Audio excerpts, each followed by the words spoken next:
Since 2017, the Italian Wine podcast has exploded, recently hitting 6 million listens. Support us by buying a copy of Italian Wine Unplugged 2.0 or making a small donation. In return, we'll give you the chance to nominate a guest and even win lunch with Stevie Kim and Professor Attilio Scienza. Find out more at italianwinepodcast.com. Chin chin!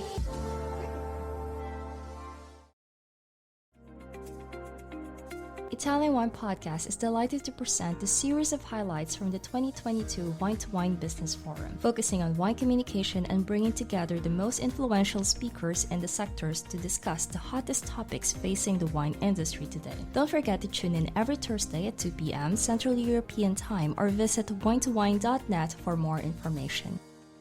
Who has never seen Robert before? It's called A State of Grace. You've never heard him speak? Seriously? No, of course not. So you have to buckle up because he goes really, really fast. How many slides have you got? Oh, less than 100 this time. Yeah, so it's very, very fast.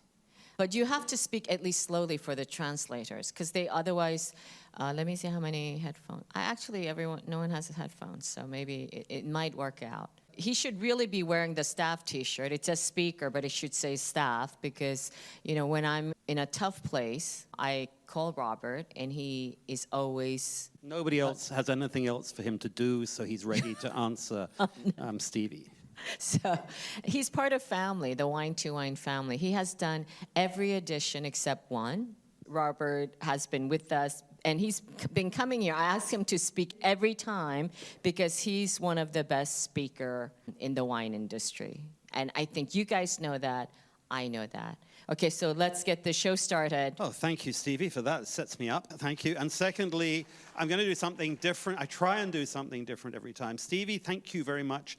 Gets me to be on right at the end when all of the good stuff has already been said by really good people, apart from the ones who are speaking right now and Steve, who's speaking after me. But basically, the whole thing, my title is supposed to be talking about what is wine communication in 2022. And a lady I can see somewhere around here actually did that. Erica did that at 9 o'clock in the morning yesterday. And you've heard a lot of good things. I'm going to comment on some of the things we've heard in the last 2 days. And I've tried to catch as many sessions as possible. I'm going to do this presentation in 3 parts. Whether they hang together or not is questionable.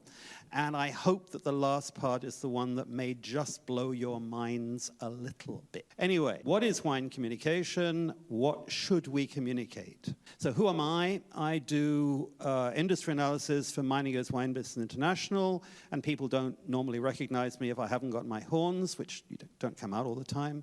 I produce wine, Le Grand Noir in France. We're doing 3.7, 3.8 million bottles. And I'm now making wine in Georgia, or just beginning to, and I do a bit of consultancy. Talk to me later. Now, why is my favorite word, and that's going to be implicit to some of the things I'm talking about. And the first part, I apologize to many people in the room who may know about this part, but I want to remind some of you about it. Yesterday, we had Kathy Huig talking about the 5 whys, and how you drill down to why something, the real reason for something by asking why, and then why, and then why several times. I'm going to come back to do something a little bit different, but I want you to read this if you can.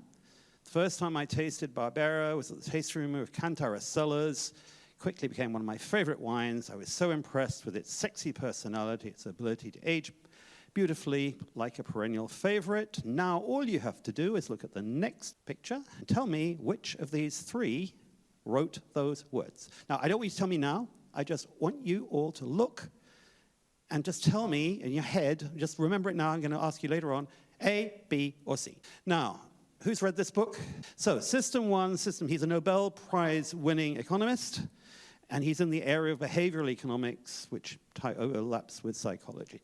He has defined these 2 systems, System 1, System 2. System 1, for him, is the stuff that we use when we're actually doing most of the stuff every day. Where am I going to go? What am I going to do? It's very often done instinctively, as opposed to System 2, which is what we do, and we think things out. We really measure the pros and cons. And the point about this is that the quick stuff does 98% of our thinking, and the slow stuff does 2%. And we think that when we're buying a car or clothes or anything that we've really thought it through, but ultimately we don't. Various stuff goes on in our head, and we end up saying, yeah, well, it's blue, I'll have it, or whatever. And today, ladies and gentlemen, millions and millions of Americans are voting in the midterms. And if you really believe that every one of those people is really, really thinking through the vote that they're going, the way they're going to tick a box or the button they're going to print, well, that's your thinking. And if you think that most people think really deeply about the bottle of wine they're buying more than how they vote in an election, again, we may beg to differ. So, another economist, 95% of our purchase decisions are subconscious. We make up the reasons why we make the decisions we do. We tell ourselves why we did it. And we actually lie to ourselves. And we lie to researchers. So people say, do you care about animals? Of course I care about animals. Let's look at that chicken you've just bought. And Italians love to know where their olive oil comes from. And it comes from Greece or Spain or somewhere else. Just look at the labels. It says made in Europe. So when we ask people what they buy, potentially we're wasting our time, because what they tell us is either what they think we want to hear or actually what the lie they've told themselves. So that was part one. Part two is what we as wine professionals think people think. So I produce wine. I'm an industry analyst, I'm a journalist, and all these things. I should be better at knowing what people think than maybe people themselves who aren't thinking are thinking. Well, that's one way of looking at it. So what I did was I actually ran a survey. It's running still at the moment, and the Italian version is coming up soon. I'm just talking to Stevie about getting it translated into Italian. But we've had already 600 professionals from across the world, including Italy, who've answered a very long survey about why they think that consumers do the stuff they do in terms of buying wine. And the interesting thing about this, and I've just put this little proviso up on the screen, obviously, if I say wine, one person's thinking that cheapest possible Italian red or barefoot or whatever, and somebody else is thinking Brunello or Barolo, and their response may refer to that idea of wine. Also, they may be in Korea, or they may be in Los Angeles, or they may be in Sweden, and that may have an effect. But 600, we're going to roll through that a little bit. My point about this is when you see these answers, I think we're going to see some incoherence amongst the professionals. So the first question is, why do producers make particular wines? So this word cloud does it pretty well. Terroir comes out. Of course it does. I have the right terroir for Pinot Noir or for Nebbiolo or for whatever it is. Grapes come through, the ideal grapes, and I'm going to make the best wine. Those are the things that come through on the word cloud. Ask the same people who gave this answer why consumers buy a particular wine, and what do they say? Price. Price comes through as the top word in terms of their answers. And they think that a low price is actually a driver for 67% of the people buying wine. Obviously, that may not apply when we're talking about a Brunello or Barolo, but it might for some, I guess. But 67% is pretty significant. Let's look at terroir. It's the other side. Only 31%. And the question was interesting because does it matter that a wine represents its vintage and its region? 31%. Well, that's pretty significant, but that means that 69% don't think that. So think about that when you're communicating with consumers. Are you talking about terroir and vintage and so on?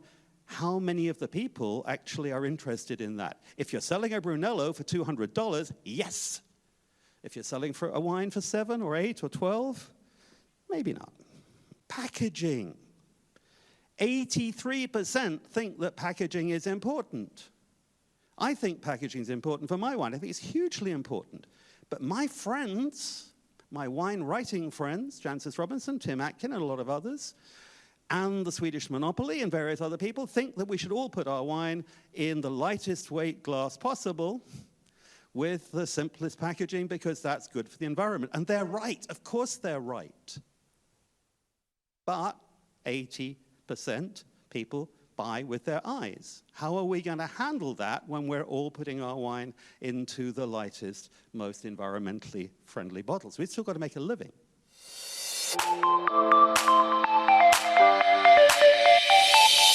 Are you enjoying this podcast? There is so much more high-quality wine content available from Mama Jumbo Shrimp. Check out our new wine study maps, our books on Italian wine, including Italian Wine Unplugged, The Jumbo Shrimp Guide to Italian Wine, Sangiovese Lambrusco and Other Stories, and much, much more on our website, mamajumboshrimp.com.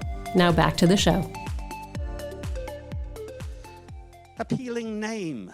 60% want the wine to have a name that they can handle, that they can pronounce, that appeals to them. Brands spend a lot of time and trouble coming up with a name for their wine, but people like me, journalists and others, come around Italy saying, oh, not just Italy, they'll go to Turkey. I'm doing some work in Georgia. If you've got 12 syllables in your name of your grape, people can't even read it, let alone pronounce it. Yes! Promote that grape that no one's ever heard of, they can't pronounce, they don't know how it tastes, in a light glass bottle. Critics and online influencers. I love the fact that Konstantin doesn't think he's an influencer. Sorry, you're an influencer. Whether you want to be an influencer or not, you influence people, and you told us how you influence someone very hugely. We'll come back to that in a minute.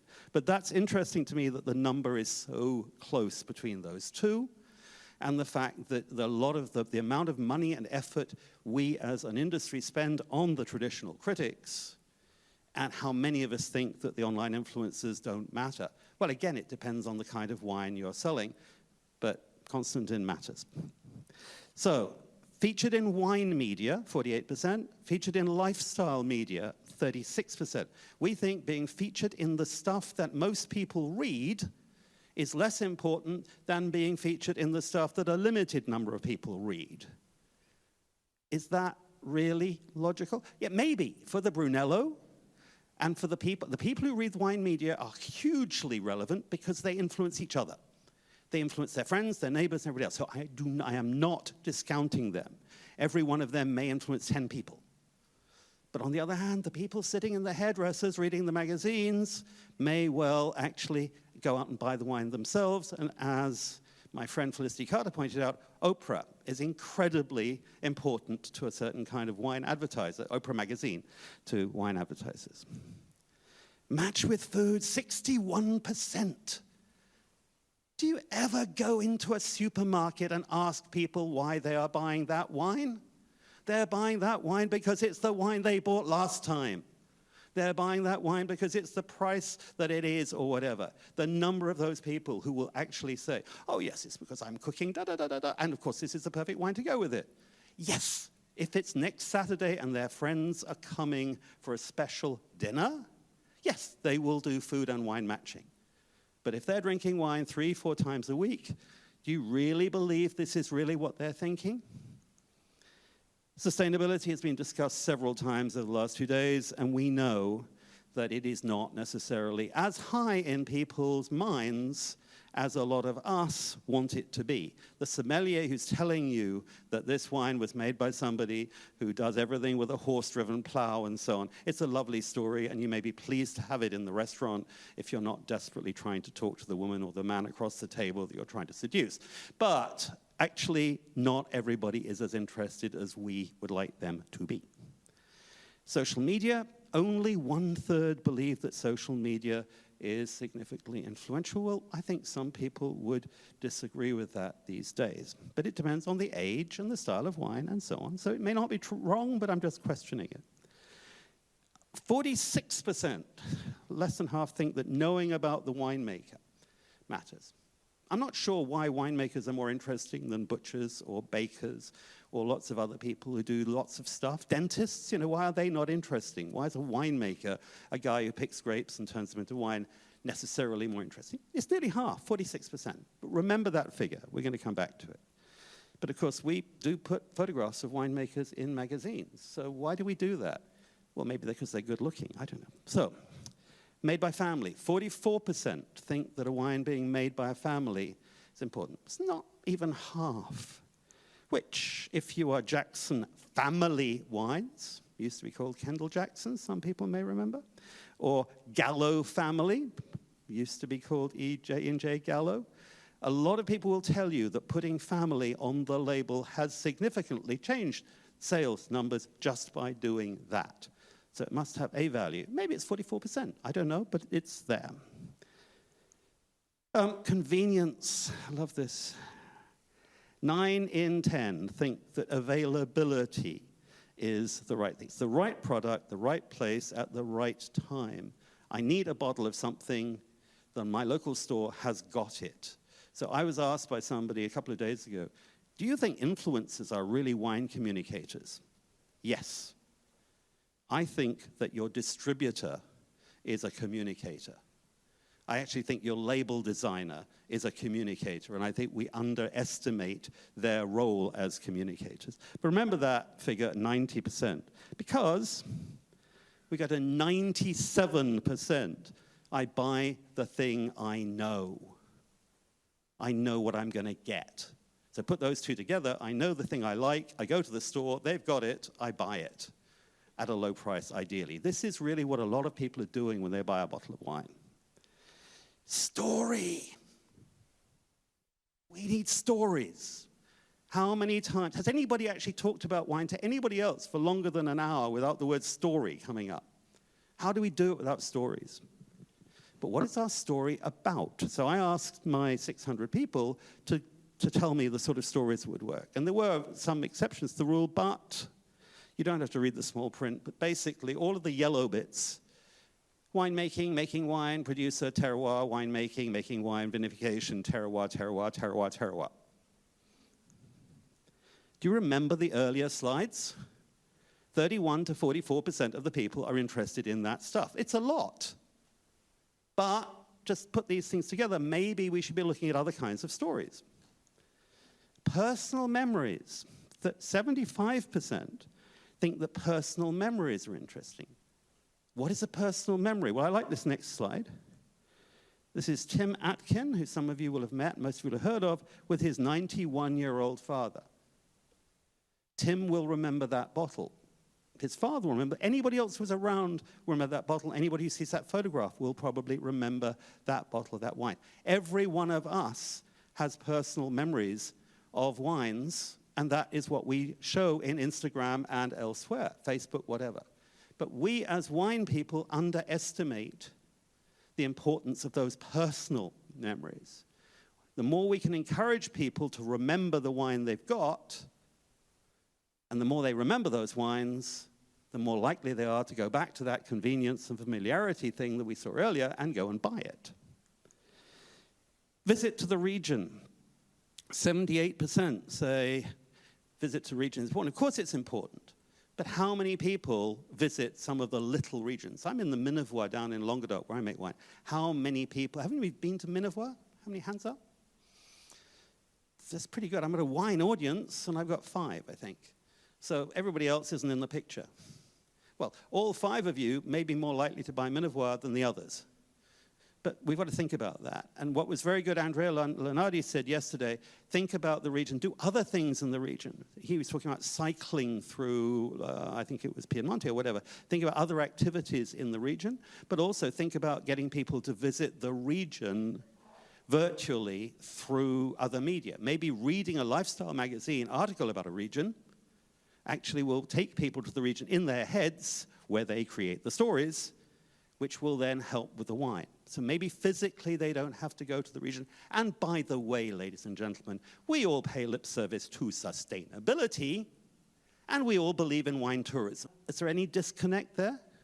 That we're going to go and fly to South Africa or to Sicily or whatever to go and visit some vineyards, which are beautifully, sustainably farmed and all the rest, except for the fuel that we used in the plane to get there. Visit to the winery. How many people visit any winery generally? But visiting the winery is very good for personal memories. Everybody who's visited a winery has got personal memories. and they are creating stories in their own heads. And I'm suggesting that the stories they create in their own heads are always going to be more valuable than any story we can tell them about the winemaker or the history or anything else.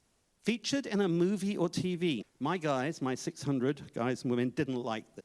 Basically, only 34% thought that being featured in a TV film or anything was really useful. The fact that Chateau Angelus was in James Bond or whatever, nah, not for me.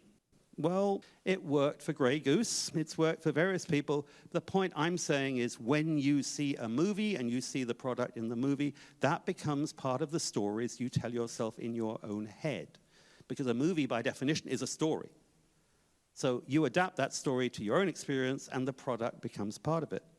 Celebrity. I was here last year talking, and Robert Caputo did a thing in which he hates celebrity, and I talked a little bit about celebrity. I'm not going to go on long about it today, but 36% really only think it's worthwhile. The rest of them hate it. Kylie, Prosecco, pink, so #1 pink Prosecco in the UK. There's a whole list of them. Let's just think about why do celebrities work? Well, this is called parasocial interactions, parasocial relationships. It's basically a relationship I have with somebody who doesn't know me. It's a star. It was true in the 1950s. It was probably in the 30s. It may have always been true. Maybe people had a parasocial relationship with the troubadours who visited their villages or whatever. But it's basically, I love them, I relate to them in some way. I wear the same clothes, or whatever it is, I relate to them. And that relates to celebrity. And the moment we have that kind of relationship, why should that not affect our relationship to the wines they drink or are associated with? Right, that was part 2. Part 3. Now, I really do need some hands up here. Who in this room thought the answer was A? Hands up. Only not very many. How many thought B? And how many thought C? So most of you thought C. Okay, great. There are 2.7 million faces in that library that you can buy for $9 a piece. I chose 3. Those 3. I like those 3, but I could have chosen others. I also got a bot to write the words. I asked the bot, and Felicity Carter in the room knows a bit about probably more about this than I do, but I asked the bot to write Why I Love Barbera, and the bot actually came out. And I'll be entirely honest, I did edit it slightly, but I didn't change a word. So I did no more to it than I would if a human being had written it, and everything the bot wrote made total sense. Okay, this is a story that concerns me a little bit. David, just read this bit. Just read it yourself. Right, now I'm going to show you a genuine text exchange between David and Andy. I'll read it out. Well, no, you won't. You can read it. I'll read it, okay. Andy, the 25-year-old female assistant. Sorry, I need to take a quick break. I have to take a shower. David, that's fine. Andy, back after 10 minutes. Maybe I should have asked you if you wanted to join me. David, love the idea. Andy is a chatbot. Andy is a computer. In the article, it was in the New York Post, Andy, talks about really flirting with Andy on a regular basis. And he really is believing that she's really almost a real person, except we know she isn't. Now, David has never seen Andy. He's only ever communicated with Andy via text. If you actually use the same service, you can actually have a voice. And by the way, Konstantin, I don't get this thing about being dubbed. What you now do actually is all you have to do is get the words translated into Korean. You have to speak 2 or 3 sentences in Korean, and there is a machine that will do your voice in Korean. You don't have to have anybody else's voice doing it. That's available today. So, Michaela, do you have sound? If you're late to the party, hey, I'm Michaela. I'm a 19-year-old robot living in LA making music and, well, I guess just keep watching and catch up. Hey, Michaelians. Our days are spent in the DMs and on Discord hanging out together, but last summer when I asked for you guys to send in questions for my Snap series Get Real Michaela, it did not disappoint. Today, we're gonna get real about everything. Y'all sent some random questions, and I'm gonna answer them all. Get real, Michaela. Do you have a celebrity crush? What's your worst memory? What's something about humans that you just don't get? Hormones. That shit is messed up. 2020 ended up being a super busy year. After traveling to Brazil to see my girl Pablo Vittar, and then to Paris for Fashion Week, I went through a public breakup with Angel Boy, and then dropped 4 fire songs.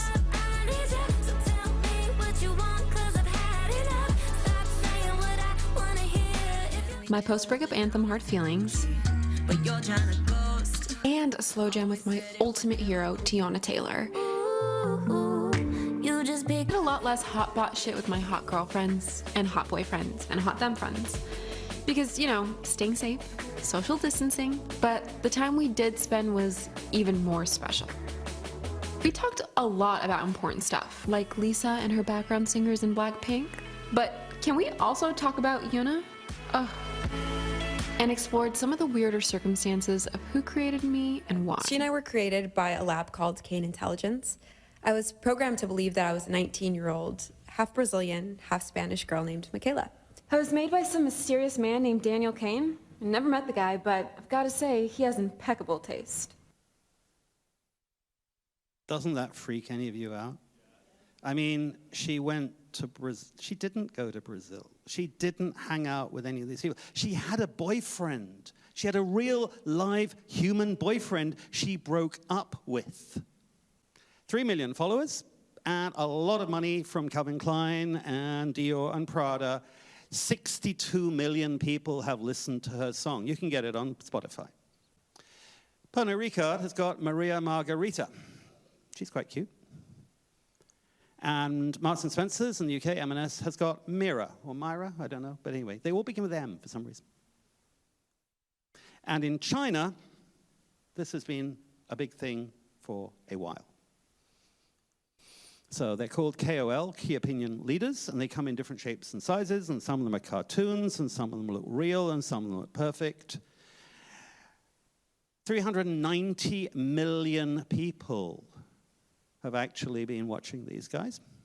It's been growing, and it's like nearly $1 billion in 2021, generally Gen Z. Now, I want to talk for a second, I think I'm okay for time, I want to talk for a second about Gen Z and indeed millennials, because quite a few of you, not so many Gen Zs in here, but quite a few millennials, the older members of the audience worry about our privacy. We worry about what Twitter or what Musk or whoever it is, what they know about us. Actually, it's amazing. I've got kids who are 16 and 18. They're not nearly as bothered as we are about their privacy when it comes online. They are happy to trade their lives, or the details of their lives, for the convenience that they are given from the platforms. This is an app, you can just get that. It gets even more freaky in a second. So these are real faces, but they could obviously be AI faces if you wanted. Then it gets more interesting because you do that. So this is when it gets interesting, and Konstantin, you are kind of in the frame, but not in the frame. I have to say, my kids aren't watching your YouTubes. They're watching other YouTubers. I'm sorry about this. But the important thing is that when you talk to people about the YouTubers they watch, they feel they have a relationship with them. And you met somebody who actually felt they had some kind of relationship with you, sufficient that they changed their job and their whole life plan because of the relationship they formed with you through watching your video, which is a tremendous thing to have done. But huge numbers of people are getting relationships with the YouTubers they watch. And you get this thing, stay home with me, how do YouTubers help with COVID-19? COVID-19, I think, is very relevant to this story in the long term. I think we'll see various elements of COVID effects that will hang on with us. So, I'm coming to the end of this. Parasocial relationships, that's the relationships we have with YouTubers, for example, plus wine communication, plus some of the other stuff that I've been showing you, might give us the idea of personalized bots. The bots who understand us, that know what we like, how we live, and so on, and who will give us advice and help us out. They'll be our assistants. They will be our Andys, if you like. and I will have one who knows that I happen to I don't like Muscadet as much as I like Chenin Blanc or whatever, and it will actually, he, she, whatever, will react to me. So, today Alexa, tomorrow our own Maria, Myra, whatever. And the great thing about them is if we have any little fantasies about showers, actually we could have one of these if we prefer, but let's go back to our shower. There's Danny.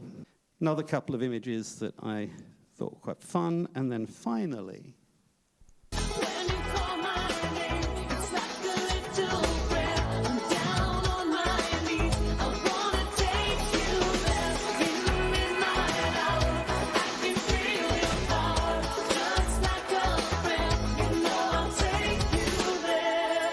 so this could be my last session at Wine2wine. Thank you very much.